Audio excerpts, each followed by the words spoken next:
San Lucas, capítulo 9, versos 7 al 22. ¿Quién es este Jesús que todos quieren saber de él? Leamos la palabra. Herodes el tetrarca oyó de todas las cosas que hacía Jesús y estaba perplejo porque decían algunos: Juan ha resucitado de los muertos. Elías ha aparecido, y otras algún profeta de los antiguos ha resucitado. Y dijo Herodes: a Juan yo le hice decapitar. ¿Quién pues es este de quien oigo tales cosas? Y procuraba verle.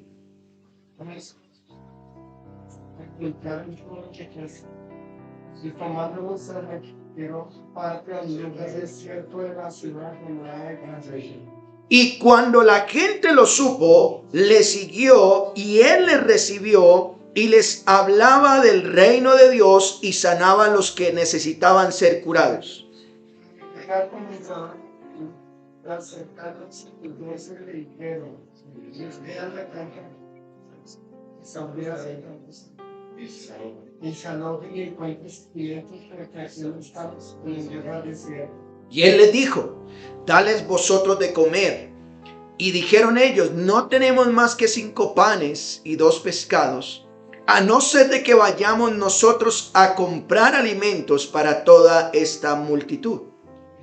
Los 5,000 hombres y pues se resultará de 50. Así lo hicieron, haciéndolos sentar a todos.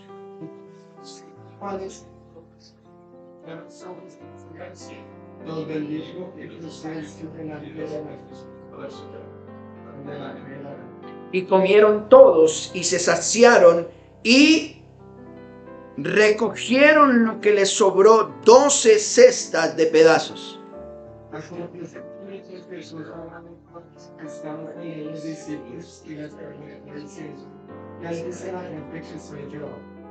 Ellos respondieron: unos Juan el Bautista, otros Elías, y otros que algún profeta de los antiguos ha resucitado.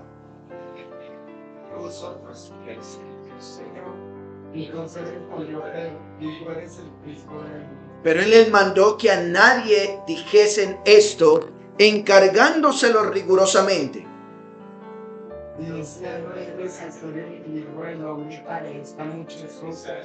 será desechado por los ancianos, principales sacerdotes, y por las estudias y sanas y resucitadas. Oremos. Padre, una vez más estamos delante de ti. Estamos rindiendo culto porque eres Rey, eres Señor, eres soberano, eres nuestro Dios. Y en un día como hoy tú no quieres que estemos esclavos. Nos libraste a través de tu Hijo al pagar en una cruz por su sangre derramada. Al morir, nos libraste del pecado y de la muerte. Y hoy somos libres. No quieres que seamos esclavos, por eso estamos aquí. Creemos nosotros que tú has dejado tu palabra para que ella nos hable y nos bendiga. Señor, con profunda reverencia, aunque nosotros no podemos ver con nuestros ojos carnales tu presencia, sabemos que tú estás aquí. Has dejado tu espíritu, sobre todo para aquellos que creemos en ti. Sabemos que tú nos estás viendo, que ves nuestra disposición. Pero Padre, en medio de lo que vivimos, te rogamos nos asistas, nos ayudes, porque fácilmente nos desviamos, fácilmente nos distraemos. Permite que esta tu palabra nos bendiga, nos hable y sea propicia a nuestros corazones. Y si alguien no te conoce, que proceda hoy al arrepentimiento por la exposición de la misma.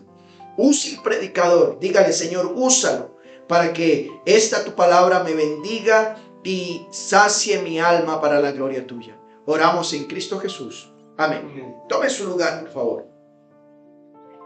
Hoy en día, usted y yo tenemos una ventaja muy grande, demasiado grande, porque la revelación completa de lo que Dios deseó mostrar a la humanidad la tenemos en las Sagradas Escrituras.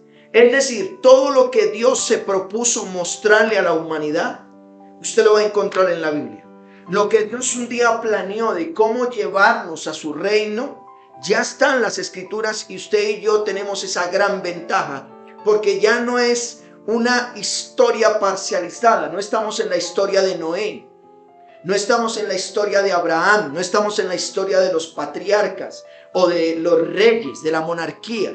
Estamos en la época donde todo lo que Dios quiso revelar, lo que quiso mostrar, ya está en las Sagradas Escrituras. Es decir, todo lo que usted diga, Dios qué quiere para mi vida, Dios qué quiere para esta humanidad, lo vas a encontrar en las Sagradas Escrituras.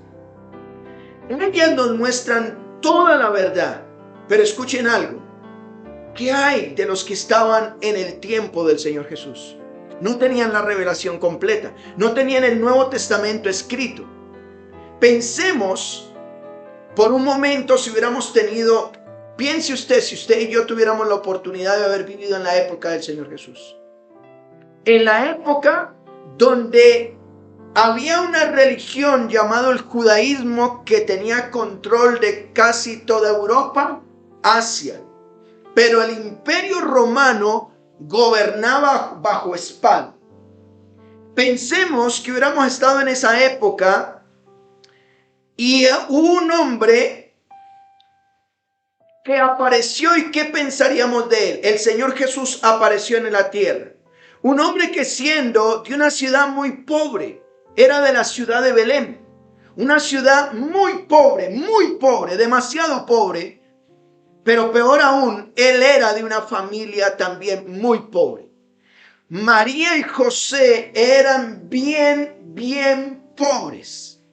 Tanto así que la Biblia dice que cuando el Señor Jesús fue presentado al templo, solo pudieron ofrecer como sacrificio. Los ricos ofrecían un cordero, pero ellos solo pudieron ofrecer 2 pichoncitos, 2 tortolitas, porque eran demasiado. Eso daban los pobres, pero tenían que hacerlo. Él, de una ciudad pobre, de una familia muy humilde, a la edad de 30 años, aparece diciendo que es el Hijo de Dios. Imagínense esa historia. Usted está en ese contexto. Usted está en Belén, usted está en Judea, usted está en Samaria, y de repente dicen, oiga, ustedes han visto el hijo del carpintero, está diciendo que ahora es el Hijo de Dios. El hijo del carpintero ahora apareció en la escena diciendo que él es el Hijo de Dios. ¿Es fácil creer eso? No es tan fácil creer a primera vista. Pero las cosas que él hace, el Señor Jesús a la edad de 30 años, lo que él hace definitivamente dan evidencia que lo que dice ser es verdadero. Él realmente es Dios, a tal punto que su fama se ha extendido, que no solo atrae la atención de los religiosos, porque los religiosos, los judíos decían, este nos está quitando adeptos. La religión dice, uy, allá nos están quitando adeptos. Eso era lo que pasaba. Sino que su fama llega ante las autoridades civiles, llega al Imperio Romano y llega a los reyes. Y ellos quieren saber quién es este hombre. Mire lo que dice Lucas capítulo 9, verso 7. La Escritura nos dice, hablando de las autoridades civiles, Herodes el tetrarca, hablando de un rey judío, el mismo Herodes Antipas, oyó de todas las cosas que hacía Jesús. ¿Notan? No era cualquier hombre, era un hombre que se apareció en la historia. Es decir, usted, un ateo dice, es que yo no creo en Jesús. Bueno, la historia lo prueba que él fue real. La ciencia lo aprueba, él fue real. La religión lo aprueba, la tumba está vacía, él fue real. Y él aparece en la historia, un hombre que sana, un hombre que salva, un hombre que libera, un hombre que tiene poder sobre lo natural y sobre lo sobrenatural. Ha llamado a un grupo de personas y aún así los empodera para que vayan y liberen a los endemoniados y sanen a los enfermos. Y dice que Herodes, el rey, escucha hablar de ese hombre que es de una familia pobre y de una ciudad pobre. Oyó hablar de él, y con todo esto, ¿qué pasa con el rey Herodes? Mire lo que dice el verso 7. Estaba perplejo. Estaba perplejo. Herodes estaba confundido, estaba confuso. ¿Y por qué? Mire lo que dice el verso 7. Porque algunos decían, Juan, ¿qué? Ha resucitado de los muertos. Aquí hace referencia a Juan Bautista. Ya más adelante vamos a ver, Herodes había matado a Juan Bautista porque Juan Bautista le decía, Herodes, esa mujer que tomaste por mujer, no la deberías tomar, no deberías haberle quitado la mujer a tu hermano. ¿Y qué hizo Herodes? Seducido por una muchachita, lo va a encontrar usted en el libro de Mateo, mandó a cortarle la cabeza a Juan Bautista. Así que algunos, escuchen esto, entre el pueblo, ¿qué se decía del Señor Jesús? Juan Bautista resucitado. Pero en 8, ¿qué dice? Otros, ¿qué decían? Elías ha aparecido. ¿Quién era Elías? Elías era un profeta del Antiguo Testamento que la gente pensaba que él regresaría. Usted va a encontrar la historia, si está tomando nota, en Segunda de Reyes, capítulo 2, del 1 al 11, donde Elías, él estuvo sobre esta tierra profetizando y un día fue llevado en carros de fuego al cielo y desapareció. Es decir, Elías no tuvo una sepultura. Y la gente, los judíos creían que Elías, así como se fue, también ¿qué pasaría? Volvería. Así que ellos dicen, ese Jesús es Juan, Elías que ha aparecido. Pero mire lo que dice el verso 8, la segunda parte. Y otros que decían, algún profeta de los antiguos ¿a qué? Resucitado. ¿Notan? Eso es lo que decía la gente. Eso era lo que decían otros. Pero ¿qué dijo Herodes? Miren lo que dice el verso 9. El verso 9. Herodes dijo, a Juan yo le hice ¿qué? Decapitar. Juan no puede ser, dice Herodes. Herodes dice, Juan no puede ser porque yo le corté la cabeza. Yo mismo le mandé a cortar la cabeza. ¿Dónde encuentra esa historia usted? En Marcos capítulo 6, 14 al 19. Él le cortó la cabeza frente a lo que otros dicen, y la conclusión que Herodes mismo se está sacando con respecto al Señor Jesús, se hace una pregunta y tiene una intención. Herodes el rey se hace una pregunta. ¿Y cuál es la pregunta? Mire lo que dice. ¿Quién pues es este de quien oigo tales cosas? ¿Quién es este hombre que los leprosos dicen que son sanados por él? ¿Quién es este hombre que dicen que resucita muertos? Él se hace la pregunta, ¿quién es este hombre? Pero por otro lado, tiene una intención. ¿Cuál es la intención que tiene en el verso 9? ¿Qué dice? Y procuraba verle. ¿Nota? Herodes, vamos a poner, por ejemplo, que el rey Carlos en Inglaterra, o el rey de España, ¿sí? O el rey de Mónaco, o vamos a ir aquí cerca, el presidente de la República, se da cuenta que de Ciudad Bolívar, o del barrio Santa Fe, de un lugar llamado El Dorado o el Cartagena, gente que no tenía ni para pagar los servicios, hay un hombre que apareció diciendo, soy el Hijo de Dios. Y ahora lo demuestra por lo que dice, pero también por lo que ¿qué? Por lo que hace. Así que él dice, no, venga, mándenme a llamar a ese hombre, yo quiero verlo. Yo quiero verlo. Lucas 23:6, tómelo como referencia, pero mire lo que dice Lucas 23:6. Entonces Pilato, oyendo decir Galilea, preguntó si el hombre era Galileo. Recuerde que Pilato ya tenía apresado al Señor Jesús porque los judíos querían que ¿qué pasara con él? Lo mataran. Así que él sabía que era inocente, pero Lucas 23:7 dice, y al saber que era de la jurisdicción de Herodes, este mismo Herodes que quería saber de Jesús, se remitió a Herodes. En aquellos días también estaba en Jerusalén. Y mire lo que dice Lucas 23:8. Herodes, viendo a Jesús, se alegró mucho porque hacía tiempo que deseaba verle, porque había oído muchas cosas acerca de él y esperaba verle hacer alguna señal. Es decir, las autoridades civiles quieren saber de este hombre, quieren ver qué es. En aquel tiempo, las personas no tenían claro quién era el Señor Jesús. Y partiendo de esta premisa, avanzando en la exposición recuerden, nosotros estamos exponiendo lo que un hombre escribió hace más de 2000 años. ¿Qué es la intención de Lucas? ¿Por qué nos dejó esto escrito? Bueno, hoy me gustaría hablarles bajo el título, ¿quién es este Jesús que todos quieren saber de él? ¿Quién es este Jesús? Bueno, vamos a verlo en 4 puntos. ¿Qué podemos aprender de ese texto? Número 1, Jesús es el que empodera y evalúa el trabajo de sus discípulos. Lo que vamos a ver, Jesús es el que empodera y ¿qué? Evalúa el trabajo de sus discípulos. Número 2, Jesús es el que alimenta y sana tanto espiritual como físicamente. Tercero, Jesús es el Cristo de Dios.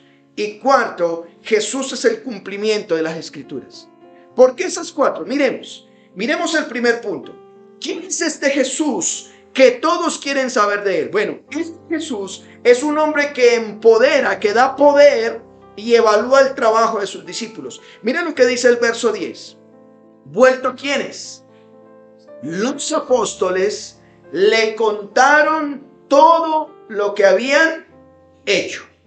Regrésese por favor a Lucas 9, verso 1 y 2. Miren lo que dice Lucas 9, 1 y 2. Habiendo reunido a sus 12 discípulos, les dio ¿qué? Poder y autoridad sobre todos los demonios y para sanar enfermedades. Y los envió a predicar el reino de Dios y a sanar ¿qué? ¿Notan? El Señor los había empoderado. Eso mismo que Él hacía de sanar enfermos, de liberar endemoniados, de restaurar vidas, Él lo delega en otros. Empodera a sus discípulos.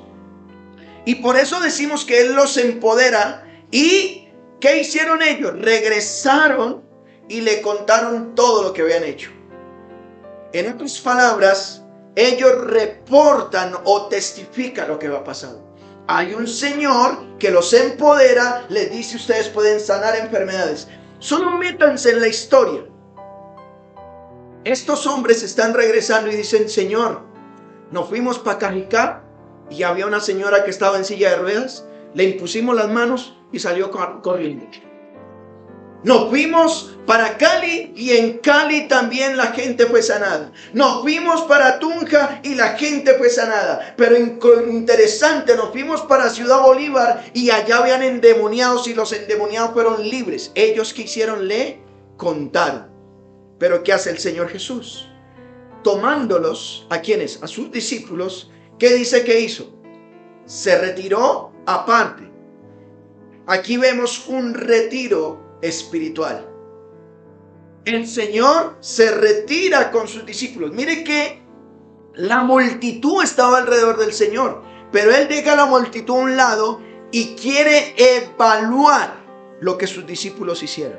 Mire lo importante, es importante que nosotros miremos la multitud. No rechazamos a nadie, pero cuando se trata de evaluar, las reuniones deben ser como pequeñas.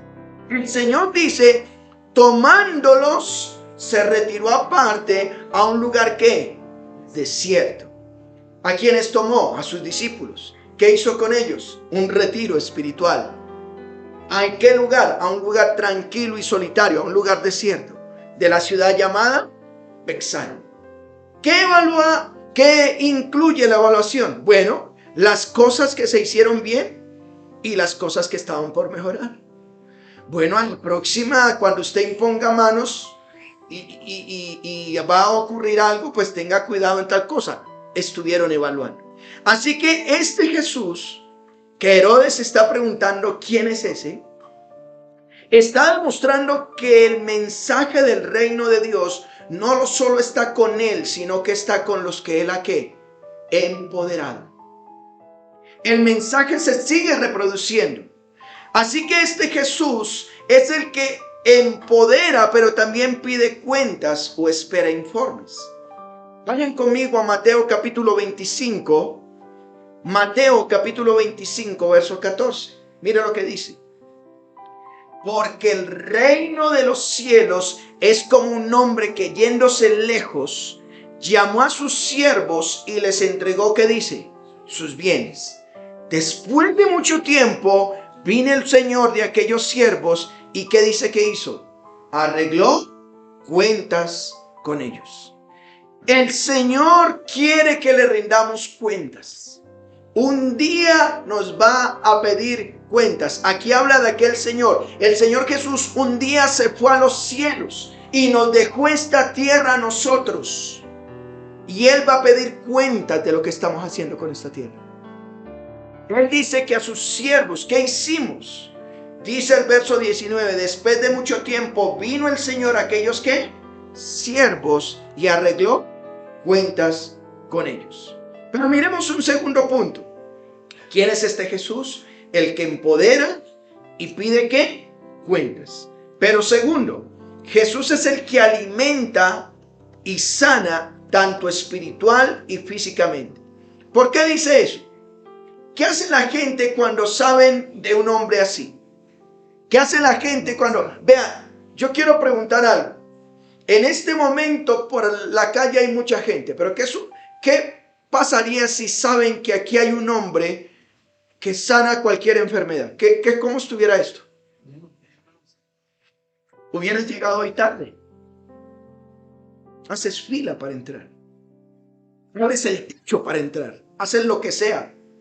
Bueno, ¿qué hace la gente cuando saben que hay un hombre así? Miremos lo que dice el verso 11 de Lucas capítulo 9. Cuando la gente lo supo, ¿qué dice? Le siguió. Cuando la gente se enteró de que él estaba por ahí, le siguió o fueron hacia él. Lo siguieron. ¿Y qué hace el Señor? Número uno, los alimenta espiritualmente. ¿Por qué? Dice, y él les recibió y les hablaba ¿de qué? Del reino de Dios. ¿Notan? El Señor ve una multitud que le sigue y Él no lo rechaza. Él lo recibe y cuando lo recibe, lo importante es hablarle del reino de Dios. En días pasados les enseñé qué significa el reino de Dios, pero permítanme rápidamente para aquellos que no lo escucharon. ¿Qué es el reino de Dios? El reino de Dios habla de un rey que tiene un reino y que tiene un pueblo que está bajo sujeción de ese reino. ¿Y cómo son sus órdenes? Por medio de la palabra. Él ha gobernado, Él sigue gobernando, Él es soberano, Él es rey de reyes y señor de señores. Jesucristo vino a proclamar el reino. Están los reyes de esta tierra, pero hay un rey que sobre todo, Él es el rey de reyes y señor de señores. Así que cuando viene la multitud, por un lado los alimenta espiritualmente. Es decir, Él los recibe, no los rechaza, estaba en retiro con sus discípulos. Pero entonces discípulos, ya terminamos lo que teníamos que evaluar. Ahora la gente tiene necesidades, vengamos y atendámoslos a todos. Les habla del reino de Dios. Pero ¿qué más hace el Señor? Los sana físicamente. Físicamente, mire lo que dice. Y sanaba a los que necesitaban ¿qué? Ser curados. Oiga, aquí no había sección. Aquí no había luces así tenue. No había un sonido así especial como venga que ahora. No. El que era enfermo se iba sanando. Porque Él es Dios. Los enfermos se sanaban, eran curados físicamente. Así que Él les da un alimento. ¿Qué tipo de alimento? Les da un alimento por un lado, les alimenta espiritualmente, les sana físicamente, pero ahora les alimenta también físicamente. ¿Por qué? Verso 12, mire lo que dice, verso 12. Pero el día comenzaba a declinar o estaba atardeciendo. ¿Usted se imagina cuántos enfermos sanándose? ¿Usted se imagina cuánta gente ahí siguiendo al Señor? Pues ya estaba atardeciendo y acercándose los 12, miren acá, como a algunos de nosotros nos pasa. Oiga, ya el sancocho se acabó. Y ya llevan toda la noche con nosotros, todo el día, y ya el sancocho ya no hay ni el raspado. Pues los discípulos dijeron algo así, mire lo que dice. Dile a la gente o despide a la gente para que vayan a las aldeas y a los campos de alrededor y se alojen y encuentren alimentos, porque aquí estamos en un lugar que los discípulos tienen una preocupación. Hay mucha gente, estamos en un desierto, esta noche ellos no tienen dónde dormir, así que dígales que se vayan a un lugar donde puedan encontrar dónde hospedarse, donde puedan comprar comida, porque aquí no tenemos ¿qué? Nada, es un desierto. Pero interesante lo que el Señor les dice, verso 13. Él les dijo, dales vosotros de comer. Imagínense, en medio de un desierto, no hay una tiendita, no hay el que dice chicle, maní, caramelo. Sí, maní, maní, maní, tamal, tamal, ¿cierto? Como en un trancón cuando uno aparecen de donde no saben. No está ese tipo de personas. Él les dijo, dale de comer. ¿Cómo les voy a dar de comer? Ellos dijeron, no tenemos más que 5 panes y ¿qué? Y 2 pescados. A no ser de que vayamos nosotros a comprar alimentos para toda esta multitud, dice ellos. No tenemos más que eso. ¿Qué quieres? ¿Que vayamos a comprar para toda esta gente? ¿Y cuántos eran? Verso 14, mire cuántos eran. Y eran como 5,000 hombres. Ahí está diciendo hombres. La palabra hombres eran muchos, eran varones. No está contando aquí ni las mujeres ni los niños. Así que ¿cuánta gente había? Y solo tienen 5 panes y solo tienen 2 pescaditos. Señor, pues pensemos, listo. Camine, vamos por pan y lo que compramos siempre, ¿no? Pan y de siempre. La bebida de siempre. Si vamos por, tenemos que traer camioneros de gaseosa y pan para todo el mundo. Y el panadero, gloria a Dios. Así que ellos están preocupados. Entonces, dice el verso 14, dijo a sus discípulos, háganlos sentar por grupos. Mire la estrategia. Hay más de 5,000 personas. Interesante aquí. Hágalos sentar en grupos de 50 en 50. En pocas palabras, haga 100 grupos. De hombres, ¿no? Más sus familias. 100 grupos. Verso 15. ¿Qué hicieron ellos? Obedecieron. Así lo hicieron. Haciéndolos sentar a todos. Pero, hermanos, yo estoy narrando una historia, metas en la historia. Están en un desierto. Yo digo esto siempre de manera jocosa. Mi esposa me dice, mi amor, me gustaría que me lleves al desierto de la Tatacoa. Y yo le digo, ¿para qué quieres que vayamos a un desierto? ¿Qué hay en un desierto? Nada. ¿Para qué vamos? Pero qué es bonito ir allá. Yo no quiero ir a un desierto. ¿A qué? A tener calor. En la noche hace frío. Y el viento es pura arena. ¿Para qué quiero ir a un desierto? Pero qué es bonito, allá hay una atracción turística y bueno. Bueno, ellos están en un desierto, no hay nada. Y el Señor les dice, bueno, a toda esa multitud hágalos sentar ¿de cuántos? De 50. ¿Usted se imagina a los apóstoles? Bueno, juguemos en grupitos de a 5, grupitos de a 10, grupitos de a 50. Quedaron hasta que se completaron los 100 grupos de a 50. Nos hacen sentar a todos. Es importante cuando el Señor dice algo, si yo quiero recibir la bendición, ¿qué tengo que hacer? Obedecer. Vea, llamo la atención a algo. Es el maestro que dice, hágalos sentar de 50 en 50. ¿Y qué tienen que hacer ellos? Obedecer. Obedezcan. Y aquí hay una aplicación para nosotros. Hermanos, usted quiere la bendición, obedezca lo que el Señor dice en su palabra. Sencillo. Hay gente que dice, ay, yo quiero la bendición, ay, yo quiero salir de pobre, ay, yo quiero salir de tanta cosa. Pues obedezca al Señor. Obedezca, no haga las cosas a su manera. Él les dijo, hagan grupos, y dice el verso 15, y así lo hicieron. Es decir, obedecieron. ¿Y qué hizo el Señor para que ocurriera este milagro? Ay, me encanta esto. Vayan al verso 16. Y tomándolo, ¿qué tomó? Los 5 panes y los 2 pescados. En pocas palabras, tomó lo que hay. No había más. Tomó lo que había, levantando los ojos al cielo. Es decir, muestra la dependencia de Dios Padre. Los bendijo y los partió. En pocas palabras, Señor, gracias. Esto es lo que tenemos. ¿Y qué hizo? Lo dio a sus discípulos. Ahí ocurre el milagro. En vez de decirnos que tenemos, alguien dijo, tenemos el vaso medio lleno, ¿sí? Tenemos el vaso con algo. Tenemos la bendición, no nos quejemos. ¿Qué tienes? Ay, es que solo tengo arrocito en la casa, no tengo más. Pues haga multiplicar el arroz. Dele gracias a Dios por lo que tienes. El Señor dijo, bueno, solo hay esto, solo hay esto. Gracias, Señor. ¿Y quién es el que lo hace multiplicar?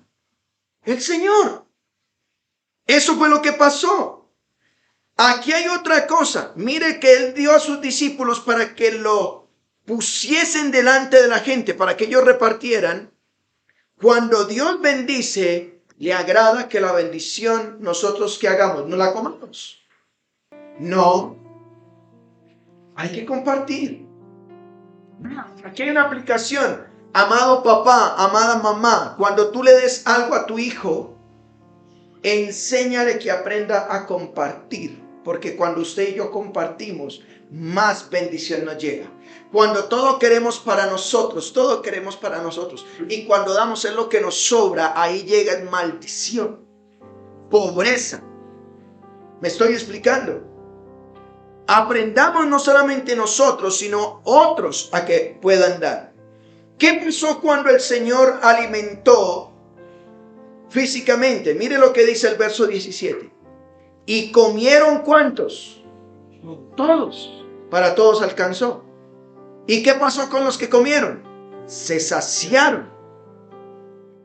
¿Y qué pasó con lo que dieron ese día? Recogieron lo que les sobró, es decir, sobró para llevar. Hay una taza por ahí para llevar más sancocho. Pensamos que no alcanzó y se multiplicó. 12 cestas de pedazos. Me gustaría enfatizar, hermanos, que este milagro fue real. Fue real, este milagro fue real, no fue una invención. Los peces y los panes de manera milagrosa se multiplicaron por acto sobrenatural de Dios. Porque hay por ahí algunos teólogos que dicen, mire, Jesús, el que ustedes conocen, era un hombre influenciador, esos youtubers que influencian. Y como había tanta gente, Él los influenció de 50 en 50 para que cada uno sacara lo que tenía y por eso pudieron comer todos. Eso es mentira. Aquí ocurrió un milagro real. Esos panes y esos peces empezaron a multiplicarse y alcanzó para todos. Ese es el Dios que tenemos. ¿Me estoy explicando? Ese es el Dios que tenemos. El Dios que tenemos no nos sostuvo a nosotros en pandemia. No nos dio de comer cuando uno decía, ¿de dónde si no tengo trabajo? Él es el Dios que tenemos. La pregunta que estamos respondiendo es, ¿quién es este Jesús que todos quieren saber de Él? Bueno, por un lado es un hombre que empodera y evalúa el trabajo de sus discípulos. Pero segundo, es un hombre que alimenta y sana espiritualmente y físicamente. Miremos una tercera cosa. Jesús es el Cristo. Este Jesús es el Cristo. Herodes tenía que entender que este no era cualquier hombre. Mira lo que dice el verso 18. Aconteció que mientras Jesús oraba aparte, estaban con él los discípulos y les preguntó diciendo, ¿qué les preguntó? ¿Quién dice la gente que soy yo? Bueno, sus discípulos se le acercan a él y él les dice, ¿quién dice la gente que soy yo? El verso 19 dice, ellos le dijeron, bueno, algunos creen que tú eres Juan Bautista, otros dicen que eres Elías y otros algún profeta. Ellos repiten lo que Herodes ya había dicho, ¿recuerdan? Esto es lo que dicen otros. Pero escuchen esto. El Señor les dice, ustedes que han caminado conmigo, que han dormido conmigo, que han ido de pueblo en pueblo conmigo y han visto lo que yo hago y lo que yo digo, ¿ustedes quién dicen que soy yo? Verso 20. Y él les dijo, ¿y vosotros quiénes decís que soy yo? Entonces respondiendo Pedro, ¿qué dijo? El Cristo de Dios. Los apóstoles han caminado con él y ellos ya dicen, no, tú no puedes ser un profeta. Tú no puedes ser simplemente un hombre, el hijo de María. Realmente tú eres el Mesías que Dios envió. Tú eres el Cristo de Dios. Tú eres el Mesías. Los judíos esperaban un Mesías, alguien que los librara de la esclavitud, de la opresión que estaban viviendo en Roma. En ese punto los discípulos estaban comprendiendo una revelación más profunda de su maestro. Era más que uno que sana, que salva y que libera. Él era el Mesías esperado, aquel que los profetas habían dicho, él era. Y ya lo estaban descubriendo. Ellos vieron, Pedro vio y se sorprendió cómo la red se hundía de tantos peces que tomó. Se sorprendieron cómo un leproso fue sanado. Pero ahora ya tienen una revelación. Tú no eres cualquier hombre, tú eres el Mesías. Juan capítulo 6, versos 68 y 69 dice, respondiendo Simón Pedro, dijo, Señor, ¿a quién iremos? Tú tienes palabras de vida eterna y nosotros hemos creído y conocemos que tú eres el Cristo, el Hijo del Dios viviente. Bueno, usted 2000 años después, y como tenemos toda la revelación, nos pasa como a Quijo con el Chavo. Quijo tiene tantos juguetes y no valora lo que tiene. Ve al Chavo y quiere el ladrillo. Porque no valoran. Porque usted y yo tenemos la revelación completa y no valoramos al Cristo que le predicamos. Por eso lo menospreciamos y hacemos de nuestra vida lo que queremos. Pero en ese tiempo los apóstoles dijeron, estamos esperando al Mesías. Él es el Cristo, Él es el que nos puede perdonar nuestros pecados. Así que, ¿quién es este Jesús que todos quieren saber? Empodera y evalúa a sus discípulos. Dijimos en la enseñanza pasada que por su Espíritu Él nos puede dar el poder para hacer lo mismo. Segundo, es el que alimenta y sana. Espiritualmente y ¿qué más? Físicamente. Pero hemos dicho que también es el Cristo de Dios. Miremos una última cosa. Jesús es el cumplimiento de las Escrituras. Los discípulos se les ha permitido que descubran la mayor de las verdades, pero aún no era el tiempo que todos supieran eso. Mire lo que dice el versículo 21. Pedro acaba de decir, tú eres el Cristo de Dios. Y el verso 21 dice, pero Él les mandó que ¿qué? Que a nadie dijesen eso. Bueno, si Él es el Cristo, ¿por qué no quiere? Se los encargó rigurosamente, les advierte y les dice, no se lo digan a nadie. ¿Y por qué razón? Verso 22, diciendo, es necesario que el Hijo del Hombre, ¿qué dice? Padezca muchas cosas y sea desechado por los ancianos, por los principales sacerdotes y por los escribas, y que sea muerto, y al tercer día, ¿qué pase? Resucite. El apóstol Pedro, lleno del Espíritu Santo, posteriormente, vayan a Hechos, capítulo 2, por favor, verso 22. El apóstol Pedro, luego que el Señor Jesús ha resucitado, Él les había dicho, no se lo digan a nadie todavía. Porque aunque ya ustedes descubrieron que yo soy el Mesías esperado, yo no soy simplemente el hijo de María y José. Yo no soy el pobretón que ustedes vieron de qué pueblo soy y todo. Como hombre, diría el Señor Jesús. Ahora les he demostrado que soy el Cristo. Pero todavía no se lo digan a nadie porque es necesario que yo padezca, que yo sea desechado, que muera pero ustedes van a saber que soy el que soy cuando al tercer día que pase, resucite. Y Él resucitó. Luego el apóstol Pedro, mire lo que dice en Hechos 2:22. Hechos 2:22. Hablándole a los judíos en Jerusalén, dice: varones israelitas, oigan estas palabras. Jesús Nazareno, varón aprobado por Dios de entre vosotros con maravillas, ¿qué más? Prodigios, ¿qué más? Señales que Dios hizo entre vosotros por medio de Él, como vosotros mismos sabéis. Mira lo que dice el 23. A este, ¿quién es este? Al Señor Jesús, entregado por el determinado consejo y anticipado conocimiento de Dios, ustedes prendieron y mataron por manos de inicuos que hicieron, crucificándolo.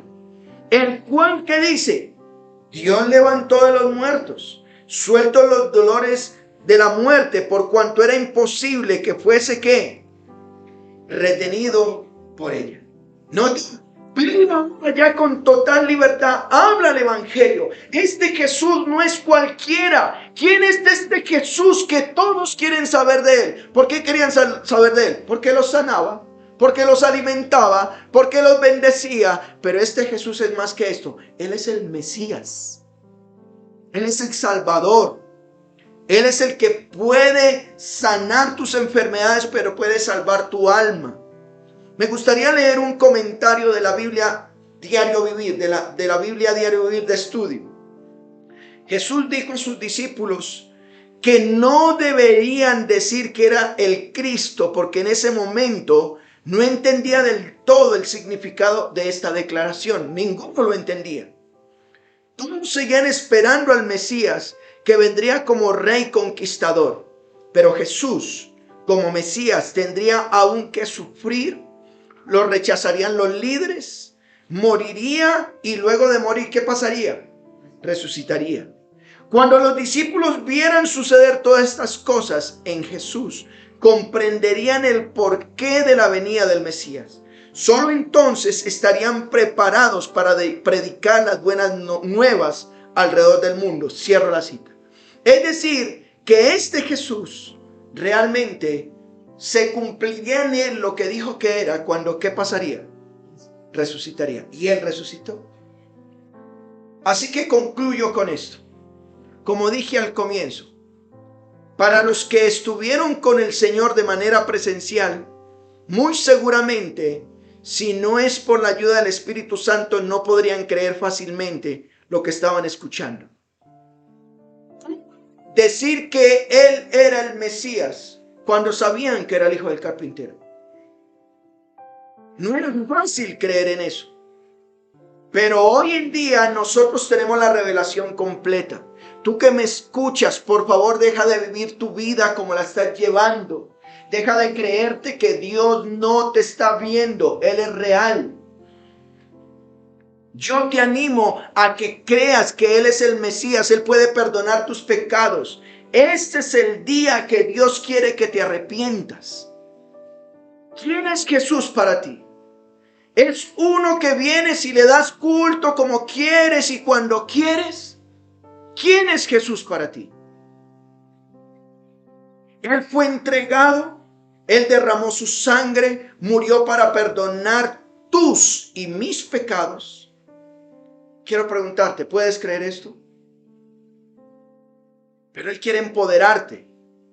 Él, cuando resucitó de los muertos, Él prometió su espíritu y su espíritu vino. Y así lo hizo. Si murieras, también vas a resucitar si lo crees. Ahora, ¿puedes creerlo? Él prometió que pronto volverá. ¿Lo esperas? ¿O vives tu vida como si Cristo no volviera? Si hoy vienes en arrepentimiento, Él no solamente te alimenta y te sana físicamente y espiritualmente, sino que te empodera para que vayas a otros y le cuentes que el reino de Dios se ha acercado. Dile: Señor, yo creo que sí existes, pero no he podido hacer las cosas. Ven en arrepentimiento y su espíritu vendrá sobre ti y ahí tendrás la capacidad. Mire, a veces los jóvenes, los ancianos, las mujeres hablan de mil cosas y no hablan de Jesús. ¿Saben por qué? Porque muy seguramente no están empoderados. Pero yo quisiera ver cómo otros hablan de otras cosas en la calle. Hablan y con qué autoridad y convencen y dicen y sacan y hablan. Pero ¿qué tanto estás hablando del Señor? ¿Y sabes por qué la gente no habla del Señor? Porque muy seguramente Jesús para ti es uno que simplemente, ay, Él me ama. Él me ama, es lo único que dices. Pero cree que Él te salva y puede Él ser glorificado cuando hables de que Él te ha salvado. Amén. A Él sea la gloria. Oremos. Padre, te damos gracias por tu palabra. Gracias porque este Jesús todos quieren saber de Él, hoy después de 2000 años y teniendo la revelación completa, Lucas nos puede mostrar que no fue solamente un hombre. Él es el Dios, Él es el Mesías. Él es el que puede perdonar mis pecados.